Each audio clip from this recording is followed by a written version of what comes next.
नमस्कार दोस्तों, अभी मैं बहेरी और बिरौल के सीमावर्ती क्षेत्र लोरिक धाम में मौजूद हूं और लोरिक धाम के डायरेक्टर सर हमारे साथ हैं और डायरेक्टर सर से हम जानेंगे कि लोरिक धाम की स्थापना कैसे हुई थी और लोरिक धाम का क्या उद्देश्य है और इसका क्या इतिहास है। तो सर स्वागत है हमारे चैनल में। पहली नंबर बात तो आपके चैनल के आप लोगों का स्वागत कि आप लोरी धाम पर आए हैं। मगर मैं डायरेक्टर ठीक है, आपका इंग्लिश के शब्द हो सकता है।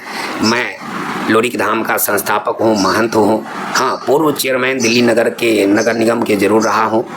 तो लोरिक धाम, लोरिक की सारी कहानी सब लोग जानते हैं कि मान लो 8 से 10वीं सदी में उनका जन्म हुआ और उन्होंने अनेकों लड़ाई लड़ा। उसी लड़ाई में एक यहाँ का लड़ाई है बंडोली का नरसर के नाम से उनके इतिहास में मिल रहा है। दरभंगा दूरदर्शन से लोरकैन गाया जाता था, मगर राजनीति के कारण सभी चीज़ को दबा दिया गया। मगर अब जो सरकार है वो अनेकों महापुरुषों को स्थापित कर रही है, उसको उचित सम्मान दिया जा रहा है। तो हम लोगों के मन में भी विचार आया, हमारे गांव में जब उनका किला था, अखाड़ा था, तो क्यों नहीं उनको स्मारक बनाया जाए और उनके लिए सरकार को मांग किया जाए। तो हम लोग 15-20 साल से पीछे हम लोरिक प्रतिमा बनाए हैं, उनको उत्सव मनाते हैं इसी के, क्योंकि उस समय यहाँ पर बहुत मारकाट हुआ था, खून की नदी बह गया था। तो इन्हीं शुद्धिकरण के लिए हम बार बार यहाँ यज्ञ नहीं महायज्ञ कर रहे हैं। ये मेरा लगातार 8वां यज्ञ है और लोरिक महोत्सव हो रहा है। अब सरकार लोगों को प्रार्थना किए हैं, सरकार लोग किए हैं। नीतीश मिश्रा पर्यटक मंत्री, उन्होंने पर्यटक विभाग को लिखा, डीएम को लिखा। अभी संजय सरावगी जी बिहार सरकार भूमि सुधार मंत्री, उन्होंने इस मेला के लिए लोरिक के लिए 20 लाख रुपये की मंजूरी किए हैं। तो ये सब प्रक्रिया है और यह कार्यक्रम है 29 अप्रैल से 14 मई तक के कार्यक्रम है। तो और बताइए क्या हम। अच्छा, ये लोरिक धाम पर्यटक स्थल बने तो इसके लिए क्या तैयारी चल रही है? नहीं, इसके लिए तैयारी तो देखिए, पर्यटक स्थल बने तो हमारा तो अभी पत्राचार हो रही है, क्योंकि पर्यटक स्थल हम आप नहीं बना सके तो सरकार ही बनाएंगे। तो हम सरकार से संपर्क में हैं, सरकार से पत्राचार कर रही है। सरकार भी अपनी समय समय पर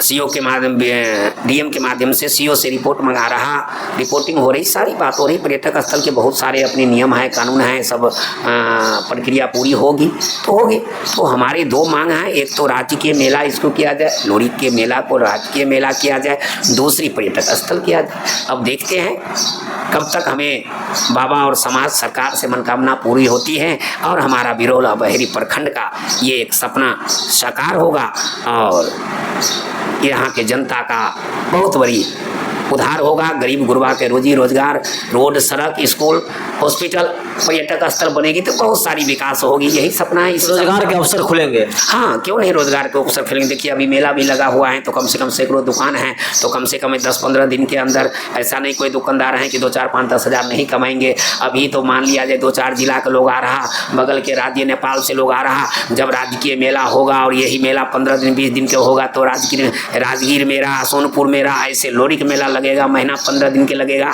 तो ये छोटी मोटी दौड़ दुकान, बड़ व्यापारी जो हैं यहीं के बच्चे करेंगे। यहाँ से मुख्य सड़क जब पर्यटक स्थल होगा तो 4 लाइन 6 लाइन से कनेक्टिविटी होगी, बिजली की अच्छी व्यवस्था होगी। तो यहाँ हॉस्पिटल भी चाहिए, स्कूल भी चाहिए, सामुदायिक भवन भी चाहिए, अनेकों सुख सुविधा होगी जो यहीं के जनता को वो काम में आएगा। और जो पर्यटक आएगा उससे सरकार को अर्निंग भी होगी, उनको आय भी, रेवेन्यू भी बढ़ेगी।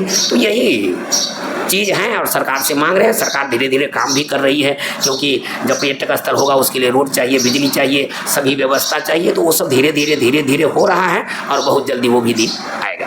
अच्छा, लोरिक जी यहाँ से युद्ध लड़े थे कैसी स्थल से? हाँ, इस योजना यहीं से बनती? नहीं, देखिए मैं कह रहा हूँ सोनभद्र गौरा गांव उत्तर प्रदेश में उनकी कुबित राव के घर में जन्म लिए, मगर वो एक वीर योद्धा थे। कहते हैं, कहानी में कहते हैं 80 मन के तेगा 84 मन का ढाल। जिस व्यक्ति को इस डी और एक डी हुआ है, यहाँ उनकी धोती बांधी जाती थी। तो इतनी बड़ी वो योद्धा था।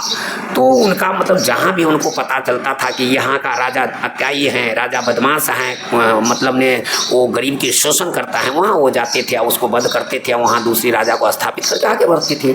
इसी तरह से वो 15, 16, 17, 18, 20 लड़ाई लड़े होंगे। उसी लड़ाई में एक बंडोली का लड़ाई है, बंडोली खरहोर का लड़ाई है। तो यहाँ का ये लड़ाई है। बंडोली नाम तो बाद में पड़ी होगी, क्योंकि ये बंद था और इस पूरा यहाँ से हावी तक में ये सबसे ऊंचा जगह था, इसलिए लोरिक का यहाँ स्थान होके, क्योंकि यहाँ से वो निगरानी करके युद्ध करते थे। तो अनेकों लड़ाई में लोरिक का एक लड़ाई यहाँ का भी है, जो कि नामो निशान मिट गया था। उसी को हम आप सबके सहयोग से इसको जगाने का काम किया हूँ। अब जग चुका है, 8 आना जग चुका है, 8 आना और जगेगा। तो ये जब तक बिहार रहेगा, जब तक लोरिक का इतिहास यहाँ। और बाबा अनिरुद्धाचार्य जी महाराज आने वाले थे। मैं कहा दिया ना, अनुराधाचार्य जी आने वाले थे। अनुराधाचार्य जी समस्तीपुर से खुद घोषणा किए, मैं 3 मई से 9 मई लोरिक धाम बहेरी आ रहा हूँ। अब किसी तरह से कोई तकनीक कार्यक्रम हुआ, उनके गांव में कार्यक्रम हो गया, उनके गांव जन्मभूमि थी, वहाँ भी वो अपनी मंदिर बनवा रहे थे ग्रामीण, तो वही डेट उनका वहाँ का निकल गया। कुछ यहाँ प्रशासनिक कुछ दिक्कत थी, जो कि बागेश्वर बाबा आना था, लगवा वहाँ नहीं आए, परमिशन नहीं दिया। तो ये सब कुछ कारण रहा, जिस कारण से बाबा अभी उस काम को होल्ड किया है। उस डेट में वो अपने जन्मभूमि में जा रहे हैं। फिर यहाँ आगे हम लोग देखते हैं फिर हो। तो आपकी बातों को जो सुन रहे हैं, तो हमारे दर्शकों और यहाँ के श्रद्धालुओं के लिए आप क्या कहेंगे? कुछ विशेष? नहीं, विशेष क्या कहेंगे, सभी लोगों को कहेंगे, सबके आमंत्रण है, सभी को निमंत्रण दे रहा हूँ। आप लोरिक धाम आइए। और लोरिक धाम में अनेकों प्रकार के कार्यक्रम हो रहा, यज्ञ हो रहा, कथा हो रहा। अब तो 2 कथावाचक, एक मिथिला का लाल आचार्य नीतीश शास्त्री जी कथा कर रहे हैं। उनका कथा 4 से 6 बजे है। 6:30 बजे से 9 बजे रात तक राधा किशोरी जो वृंदावन से आई हैं, जिनको जूनियर किशोरी भी कहते हैं, उनका कथा रहेगी। फिर रात में 9 बजे के बाद से रामलीला रासलीला होते हैं और अनेकों खेल तमाशा हैं। सभी लोग आइए, देखिए। और लोरिक, पहले तो लोरिक धाम पर आके लोरिक धाम को जानिए, देखिए। ये बहुत बड़ी बात है कि आज एक क्षेत्र, एक पिछड़ा क्षेत्र में भी इस प्रकार के कार्यक्रम हो रहा। जो कार्यक्रम दिल्ली, बम्बई, पटना तक होता है, वो ऐसा नज़ारा आपको शाम को लोरिक धाम के ये नरसर चौड़ में दिखाई देगा। तो हम सबको निमंत्रण दे रहे हैं, सब लोग आइए। अभी से लेके 8 तारीख तक यह कथा में आइए, और 9 तारीख से 13 तारीख तक लोरिक महोत्सव में आइए। तो बहुत बहुत धन्यवाद। हमारे साथ यहाँ के संस्थापक थे, और संस्थापक जी ने आग्रह किया है कि सभी लोग आइए और मेला का लुत्फ़ उठाइए। तो